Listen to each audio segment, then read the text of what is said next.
வணக்கம் நண்பர்களே.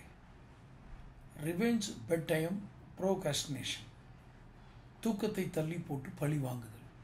இது என்ன வார்த்தை? இது ஒரு நோயா அல்லது இது என்ன மாதிரியான விஷயம் என்று உங்களுக்கு கேட்க தோன்றுகிறது. இதை பற்றி ஒரு சிறிய ஆய்வு. இந்த பழக்கம் அதிகரித்து வருகிறது. இளம் வயது, பதின்ம வயது, முதுமை வயது, நடுத்தர வயது என்பதெல்லாம் இல்லை. இந்த பழக்கம் மிக அதிகமாக இந்திய சமூகத்தில் அதிகரித்து வருகிறது. இதை குறித்து ஒரு விழிப்புணர்வு வீடியோ தான் இது. இரவில் எல்லாரும் தூங்கினதுக்கப்புறம் அந்த மொபைல் ஃபோனை திறந்து கொஞ்சம் நேரம் ஏதாவது வாசிக்கணும், பார்க்கணும் அப்படின்னு தோன்றவங்களுக்கும், கண்கள் தாமே சோர்ந்து உறங்கும் வரை மனம் அமைதி எழுந்தபடி இருக்கிறவங்களுக்கும் தான் இந்த வீடியோ.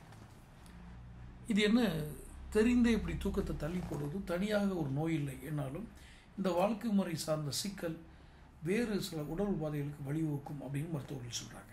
என்ன இது? சிலருக்கு வேலை பளு காரணமாக அந்த நேரம் கிடைப்பதே மாலை நேரம், அதாவது 6-7 மணிக்கு மேலே தான். இந்த நேரத்தில் அவங்களுடைய வேலைகள்லாம் பார்த்துட்டு இந்த படுக்கணும்னு போகிறாங்க இல்லையா, உறங்க செல்லும் நேரம். அந்த நேரத்தில் தான் ஏதாவது வெப் சீரிஸ், டிவியில் ஏதாவது நேர்காணல்கள் அல்லது யூடியூப்பில் வர்ற நேர்காணல்கள் இதெல்லாம் பார்க்கணுன்னு ஒரு எண்ணம் ஏற்படும். இந்த எண்ணத்தை தவிர இது என்ன சொல்கிறாங்கன்னா, தூக்கம் வர மாட்டேங்குது, அந்த நேரத்தில் நான் உபயோகமான ஒரு விஷயம் பார்க்கலாம் இல்லையா அப்படின்னு இவங்களுக்கு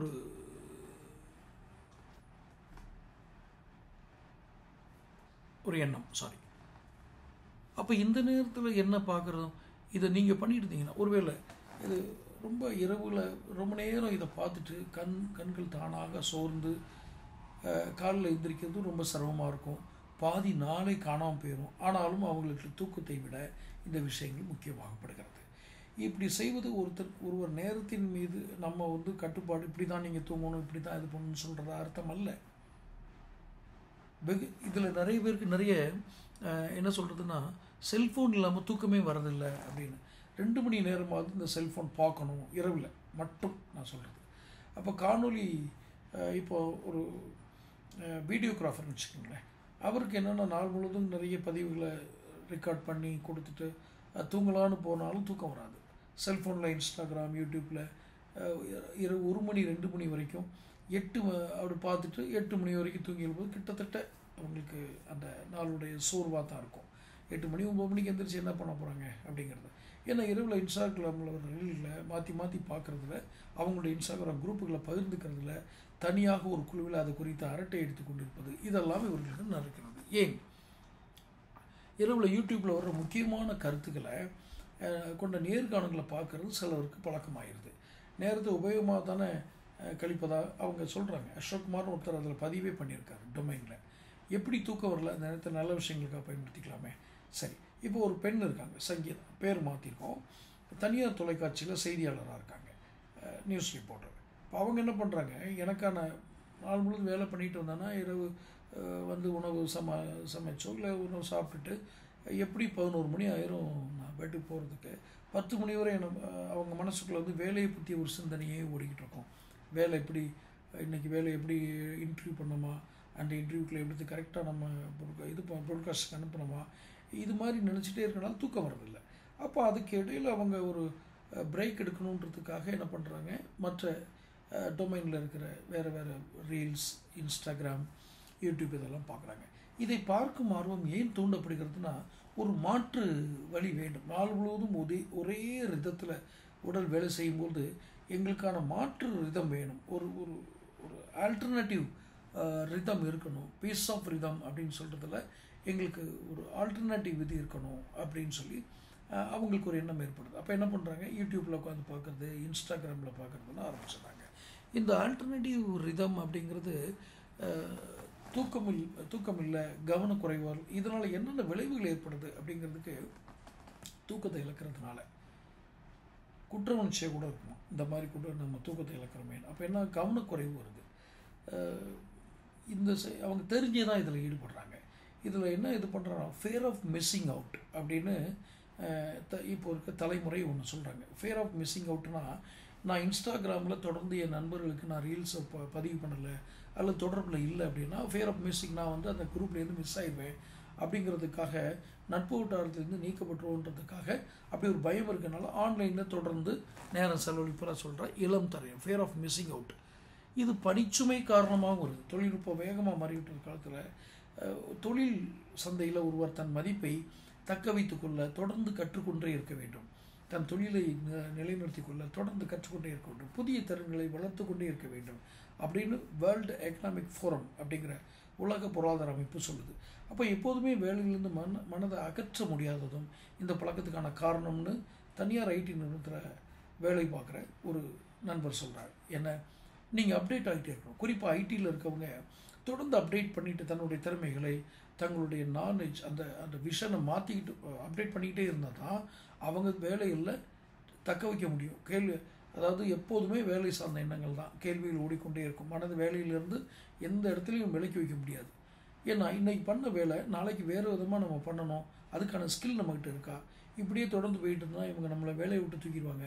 வேறு கம்பெனிக்கு போனால் நமக்கு எக்ஸ்ட்ரா ஸ்கில் இருக்கா? இதை பற்றியே தான். அப்போ இதுலேருந்து கொஞ்சம் விடுபடணும்னா என்ன பண்ணுறாங்க? வெப் சீரிஸ் பார்க்குறாங்க, டிவியில் ப்ரோக்ராம் பார்க்குறாங்க. இது எப்படிப்பட்ட ஒரு மனநிலை ஏற்படுத்துதுன்னா, இப்போ வேர்ல்டு எக்கனாமிக் ஃபோரம் என்ன சொல்லுது? நீங்கள் அப்டேட் ஆகிட்டே இருக்கணும், இல்லைன்னா உங்கள் தொழிலை நீங்கள் தக்க வைக்க முடியாதுன்னு சொல்லுது. இதை அப்படியே இவங்க எப்படி எடுத்துக்கிறாங்க? அப்டேட் பண்ணணுன்றதுக்காக தூக்கத்தை தொலைச்சு இருக்கிற விஷயங்களெல்லாம் டொமைனில் போய் எடுத்து பொது வெளியில் கிடைக்கிற தகவலை வச்சு தங்களுடைய நாலேஜை இம்ப்ரூவ் பண்ணணும்னு நினைக்கிறாங்க. குறிப்பாக ஐடியில் இருக்கவங்க, இப்போ நான் சொன்னேன் இல்லையா, இந்த ஐடியில் இருக்கவங்களுக்கும் நம்மளோட ஸ்கில்லை அப்டேட் பண்ணலைன்னா நம்ம ஒதுக்கப்படுவோம் அப்படிங்கிற எண்ணம் வருது. இந்த ஃபியர் ஆஃப் மிஸ்ஸிங் அவுட்னு இளம் தலைமுறை சொன்னது ஒரு ரெண்டு நிமிஷம் முன்னாடி சொன்னேன் இல்லையா, அது மாதிரி வந்துடுது. இப்போது இது ஆண் பெண்ணில் என்ன மாற்றங்கள் ஏற்படுது? இரவில் நீண்ட நேரம் முழித்திருந்து இந்த பொது சோசியல் மீடியா, வெப் சீரிஸ் இது மாதிரி நிறைய பார்க்கறதுனால என்ன மாற்றம் நிகழுது அப்படின்னா, நம்ம வாழ்க்கை முறை எவ்வளோ மாறினாலும் நமது உடல் பல ஆயிரம் ஆண்டுகளாக இரவில் தூங்குவதற்கு தான் பழக்கப்பட்டிருக்கு. இது முதல்ல ஞாபகம் வச்சுக்கணும். அப்போது இந்த நிலையிலிருந்து வலுக்கட்டாயமாக மாற்றினீங்கன்னா உடல் சுரப்பிகளோட சமமின்மை உருவாகும். அதாவது இந்த சுரப்பிகள்னு சொல்கிறேன், அந்த இன்சுலின் சுரப்பி எல்லாரும் கேள்விப்பட்டது, அது மாதிரி சுரப்பிகளுடைய சமமின்மை சரியாக சுரப்பிகள் வேலை செய்யாது. அதிக நேரம் ஸ்க்ரீன் பார்த்துக்கிட்டு இருந்தால் மூளையினுடைய வடிவத்தில் மாற்றம் ஏற்படலான்னு உலக அளவில் பல ஆய்வுகள் சொல்லுது. என்ன அப்படி? ஸ்க்ரீன்லேருந்து வெளியே வரும் நீல நிற வெளிச்சத்தை, ஸ்க்ரீன்லேருந்து வர்ற அந்த வெளிச்சத்தை கண்ணு பார்க்கும்போது இன்னும் இரவு வரவில்லை அப்படின்னு மூளை கருதும். உடனே ஓய்வு எடுக்க உடம்பு தயாராகாது. அப்போ நீங்கள் ஸ்க்ரீனை விட்டு ரொம்ப நேரம் கழித்து தான் உங்களுக்கு தூக்கமே வரும். சிலவங்களுக்கு கண் சோர்ந்து போகிற வரைக்கும் யூடியூப்பில் ஏதாவது ஒரு ஒரு ப்ரோக்ராம் அல்லது ட்ராமா அல்லது ஏதோ ஒரு விஷயம் ஒரு இது ஓடிக்கிட்டே இருக்கும். சீரியல் ஏதோ ஒன்று ஓடிக்கிட்டே இருக்கும். அவங்க கண்ணை தூங்கியிருப்பாங்க, அதுக்கப்புறம் தான் யூடியூப் இதாகும். குறிப்பாக 11 பருவத்திடம் இந்த பழக்கம் அதிகரித்து வருவதாக தான் சொல்கிறாங்க. 2 மணி நேரத்துக்கு பிறகு கூடுதலாக ஸ்க்ரீன் பார்க்கும் ஒவ்வொரு மணி நேரத்துக்கும், ஒரு நாளைக்கே 2 மணி நேரம் தான், ஆண் பிள்ளைகளிடம் மூர்க்கத்தனம் அதிகமாகும். பெண் பிள்ளைகளிடம் பதட்டம், அனெக்ஸ்டி அண்ட் மனசோர்வு, டிப்ரெஷன் உருவாகும் 10% அதிகரிக்குது. பெண்களுக்கு மனப்பதட்டம் அண்டு மனச்சோர்வு, மேலும் தற்கொலை எண்ணம் தோன்றுவதும் அதிகரிக்கிறது. ரொம்ப முக்கியமான இம்பேக்ட். இவ்வளோ இம்பேக்டுகள் வச்சுருக்க போகுது. இதை தவிர்க்கிறதுக்கு நம்ம என்ன பண்ணலாம்?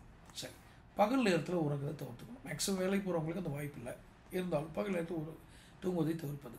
அதிக நேரம் ஸ்க்ரீன் பார்ப்பது, அது ஃபோனாக இருந்தாலும் சரி, டிவியாக இருந்தாலும் சரி. மீ டைம் என்று கூறுவதை செல்ஃபோன் பார்க்கும் நேரமாக இல்லாமல் தூங்குவதற்கான நேரமாக மாற்றிக்கணும். ஒன்று, செல்ஃபோன் பார்ப்பது அல்லாமல் இலைப்பாற வேறு விஷயங்களையும் வச்சுக்கணும். வேறு டயர்ட் ஒரு ரெக்ரேஷன் இருக்குது. இரவு 9 மணிக்கு மேலே செல்லோ டிவியை பார்க்கறது தடுக்கிறது நல்லது. சில செயலிகளில் நேரம் செலவிடுவதை கண்காணித்து கட்டுப்படுத்திக்கணும். எந்த ஆப்லெல்லாம் நம்ம ரொம்ப நேரம் டைம் ஸ்பெண்ட் பண்ணுறோம் அதெல்லாம் கட்டுப்படுத்திக்கணும். ஸ்க்ரீன் டைமுக்கு பதிலாக ஏர் டைம் எடுத்துக்கணும். ஏர் டைம்னா எந்த வேலையும் செய்யாமல் அமைதியாக இருப்பது. அது என்ன ஏர் டைம்னு கேட்காதீங்க, எந்த வேலையும் செய்யாமல் இருப்பது. இது பாருங்கள், யாரையோ பழி வாங்குறதுக்கு இல்லை, நம்ம ஏன் இரவில் முழிச்சிருக்கோம், இதுக்கு பேரை என்ன வச்சுருக்காங்க? Revenge, bedtime, procrastination. தூக்கத்தை தள்ளி போட்டு பழி வாங்குதல். யாரை? நம்மளே நாமே. இதுதான் பதில். யாரையோ பழி வாங்குறதுக்கு இல்லை, நம்மளை நாமே பழி வாங்குறதுக்கு. ஸோ இந்த பழக்கத்திலேருந்து மீண்டு வர்றதுக்கான வழிமுறைகளையும் சொல்லிட்டோம். இது ஒரு ஆபத்தான போக்காக வருகிறது. இதை எப்படியாவது தவிர்த்து அடுத்த தலைமுறை ஆரோக்கியமான ஒரு தலைமுறையாக, சிந்தனை வளமுள்ள தலைமுறையாக மாற்ற வேண்டும் என்பதுதான் நமது நோக்கம். அதற்காகத்தான் இந்த விழிப்புணர்வு வீடியோ. தொடர்ந்து சேனல் பாருங்கள், சப்ஸ்கிரைப் பண்ணுங்கள், நோட்டிஃபிகேஷன் பில் பதிவு பண்ணுங்கள். பிடிச்சிருந்தா அந்த வீடியோ ஷேர் பண்ணுங்கள். நன்றி.